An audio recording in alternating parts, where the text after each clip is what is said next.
Recent UFC fight announcements. There's a lot to cover because there's been a lot of fights that have been announced recently, okay? And we're going to go through them. The last fight we spoke about was the Beneil Dariush versus Jacare close fight that was signed before Edgar versus Korean Zombie. So we have a lot to cover. Let me know what you guys think about this series. I'll do more of them because I can't give these fight announcements their own video all the time. But what I can give them is their own 30 seconds. So let me know in the comments what you guys think. Because as much as I love the autistic comment section that I have spawned over this year, some actual real feedback would be kind of nice now and again. But let's start with Steven Peterson versus the guy that he's facing, who is Cruz. Steven Peterson taking on a young, hungry up-and-comer.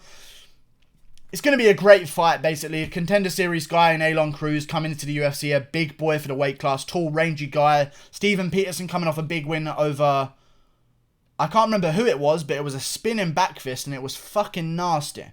Spinning elbow. Can't remember the name of the guy who did it to, but he's coming off a big win. I believe he was coming off a loss before that. So we'll see if he can string two together in a row. It's been a problem with Steven Peterson's career so far, is that he can't string wins together and get the ball rolling. Will he be able to do that against Cruz? It's added to UFC Norfolk, which is a card that does need some help. So I'm glad that fight's been announced. Moving on. Jordan Griffin versus TJ Brown, UFC Norfolk. Jordan Griffin looks quite scary. I believe he was on the Contender Series as well before, but he lost at the Contender Series. He's a beast, though. Got another guy, TJ Brown, coming off the Contender Series. UFC Norfolk. Not really much to say about that one, but we'll see what happens. You know, maybe we'll get a new idea of a contender. I don't know, really, to be honest with you. But moving on. Danny Roberts versus Nicholas Dalby. A bit more of an important fight announcement announced for UFC London, which makes a lot of sense to me. It would have made more sense, to be honest.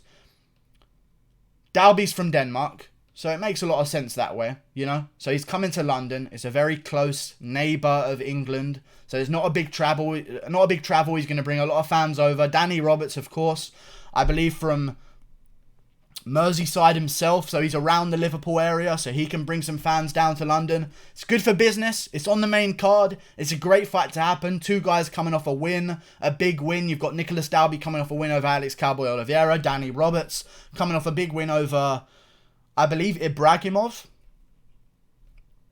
Maybe. He was a Dagestani, so it's one of the Ovs or Skis. One of those guys, okay? One of the Khabib-looking motherfuckers. Roberts got the upset win against him. Now he's facing Nicholas Dalby. This is a great fight. Danny Roberts, man, continues to silence people that doubt him. I keep questioning his chin, but he keeps just fucking laying guys out as soon as I question it. So I'm just not going to question his chin anymore. That's an amazing fight for UFC London. Moving on. We've got Tukhugov versus Kevin Aguilar. Kevin Aguilar, phenomenal record. I believe he last lost to Dan Ige, if I'm remembering things correctly. And then you've got Tukhugov, who's coming off, I believe, a draw to Lerone Murphy, which, in my opinion, he should have won narrowly. I'm not mad at a draw, because Lerone Murphy took it on short notice. There was a lot coming into things where Tukhugov should have won that fight. This is a dangerous fight for Tukhugov, and I believe we're understanding more than ever recently that these Khabib-looking guys, these Dagestani guys, are very human. Okay, you can't see a guy from one area in Khabib and Zabit and then just assume that the rest of the guys from that area are complete savages, because they lose. Saeed Nurmagomedov just lost. Before that, another Nurmagomedov, because they seem to be fucking everywhere over there. Just lost by triangle. Nurmago tap. I mean, we'll see what goes on, you know, because Tukhugov could come in here and smash this guy like I'm assuming he's expected to, but Kevin Aguilar is no punk, okay? This is dangerous, but a good fight added to UFC Auckland. Auckland needed some life, so I'm glad that it added some. I don't think we're going to get a good co-main event for Auckland because it's a little bit too close and no one's really going to make that travel, but if they just fill it with good contenders and fun fights, I'm down to watch the card. Moving on to a fun fight. Sugar Sean O'Malley, my man, versus Jose Alberto Quinonez. Big fucking fight for Sean O'Malley. This is a big jump up in competition. You've got Jose Alberto Quinonez breaking his loss to Nathaniel Wood with a big win that he had recently against a guy I can't remember the name of, but know that he's coming off a win, and I believe that he's 5-1 in his last 6, which one tells you how good Nathaniel Wood is to beat him, but it's also going to tell us where is Sean O'Malley amongst the guys that are outside the rankings, because there's a lot of people don't notice the tiers of unranked fighters, okay?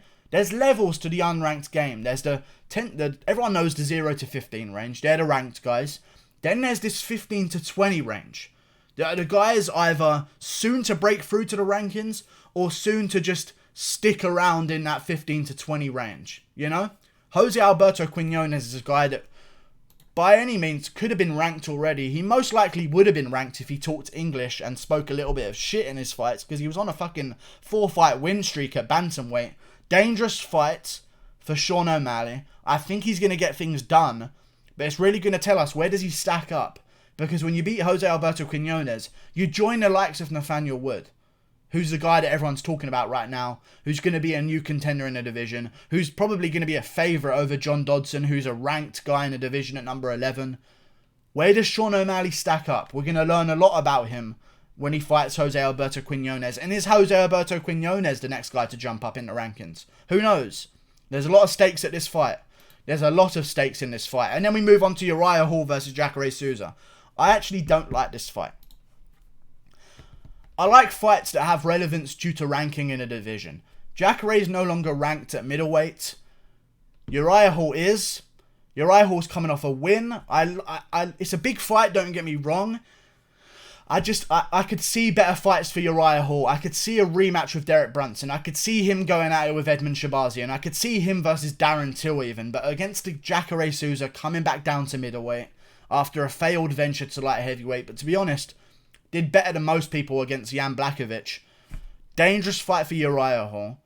Good fight for Jacare Souza to re-establish himself in the top 10 of the middleweight division. It's a good fight. It's a real good fight. I don't know who's going to win. I'm assuming that Jacare is going to get his hands on him and take him for a ride and then potentially submit him in the first round. But Uriah Hall has really come into his own recently. I just think Jacare's got this one in the bag. But a good fight for the main card of UFC 249. At least we're getting some fights announced, you know? Big fight, main card worthy. That's what I like to see. Moving on to Kai Kara-France versus Tyson Nam to UFC Auckland. Good fight. Kai Kara-France just fought and went to war with Brandon Moreno. How healthy is he? I'm not sure if a flyweights recovery is the same as a heavyweight's. I'm sure it's a little bit sooner that they can return to action, because I would for sure expect him to have a little bit of a doctor's probation. What the fuck do they call it when they're not allowed to fight? Suspension? A doctor's suspension? Something like that, I'm sure. I thought he would have some kind of a suspension because of how much damage he took, but I guess not. Right back in there against Tyson Nam. Good fight to have on UFC Auckland. Moving on. You've got another fight to UFC Auckland. Callum Potter versus Song Kenan. Not much behind this one. Two contenders that aren't really doing jack shit in the UFC. Moving on. Jarlin Turner versus Jamie Malarkey. Who gets to stay in the UFC? Jarlin Turner, you may know him from being KO'd by Vicente Luque in hilarious fashion. You may know him from losing to Matt Frivola in his recent fight. Cutting too much weight. Jamie Malarkey last went to war with the guy who also got announced for this card. I can't remember the name of him. Brad Riddell or some shit like that. Dangerous. Whoever loses goes home. That should be the standard. Leon Edwards versus Tyron Woodley. I've done a whole video about this on my channel. Go check it out, okay? Great fight. Really glad that Woodley's taking some action and going to UFC London, or saying that he wants to go to UFC London and get the job done there. I like that Woodley's trying to win back the hardcore fans that recently have sort of recoiled at the fact of hearing Woodley say anything whatsoever. So to hear Woodley speak and it not infuriate me is a good sign for Woodley, because normally every time he opens his mouth it angers me. So I'm glad he hasn't done that this time, and it'll be a great main event for UFC London. Go check out my video breaking down that whole fight, because we got a lot more fights to discuss. You've got Elizeu Zaleski dos Santos versus Alexei Kunchenko to the main card of UFC Brasilia. Great fight. Both guys coming off losses. Alexei Kunchenko coming off a loss to short notice Gilbert Burns. The legend himself, the GOAT. Short notice Gilbert Burns. Undefeated in the UFC. Will he be able to bounce back after such a humiliating loss? Alexei Kunchenko, I believe 20-1 in his career so far. I picked him to lose to Gilbert Burns. I believe I'll pick him to lose against Elizeu Zaleski dos Santos, because Kunchenko's beaten a lot of cans in his day. Zaleski dos Santos coming off a loss to Li Jing Liang recently. Before that, he was on a complete fucking tear. I believe a 7-fight win streak. Great fight. I'm going with Eliseo Zaleski dos Santos. Good to see some good fights announced for UFC Brasilia. Moving on. Ismail Naurdiev versus Sean Brady. Both guys coming off big wins. Who's the next guy coming up? That's what we're going to find out here. UFC Norfolk. Great contender card by the looks of things so far. Good fight to happen. Probably going to be high up on the prelims. Closer to the headliner of the prelims, but not quite headlining. We don't want to get ahead of ourselves here. Ismail Naurdiev. I believe he calls himself the Armenian Wonder Boy or something like that. He's a crazy guy. And he's very good. We'll see what happens between him and Sean Brady. Dangerous fight for both guys. Moving on. This guy looks so much like Chad Mendes. Abu Aizatar versus Alessio de Chirico. Great stuff. April 11th event. No location has been determined so far, so it's good to know that we've got new fights happening and new fight nights coming up. So I believe me, as a content creator around MMA, I fucking hate gaps between fight cards. I've got 2 weeks until, or 3 weeks now, 2.5 weeks till the McGregor versus Cerrone fight, and I'm struggling for content. Okay, it's actually choking me up a little bit. How I might not make it till the McGregor Cerrone card before my entire channel just turns on me. Okay, but a good fight. Alessio de Chirico coming off a close loss to Makhmud Muradov. We'll see if he can bounce back against this guy Abu Aizatar, who's a good guy himself. So we'll see what happens moving forward. Rani Yahya versus Enrique Barzola. Great fight as well to UFC Brasilia. Good fight. Not much to say, really. Rani Yahya, I don't think he's fought since losing to Ricky Simone, I believe. I'm not sure. I think he's had a long layoff. I don't remember him fighting at all recently.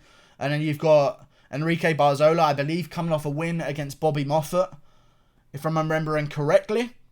If my mind is serving me justice right now. Good fight to happen.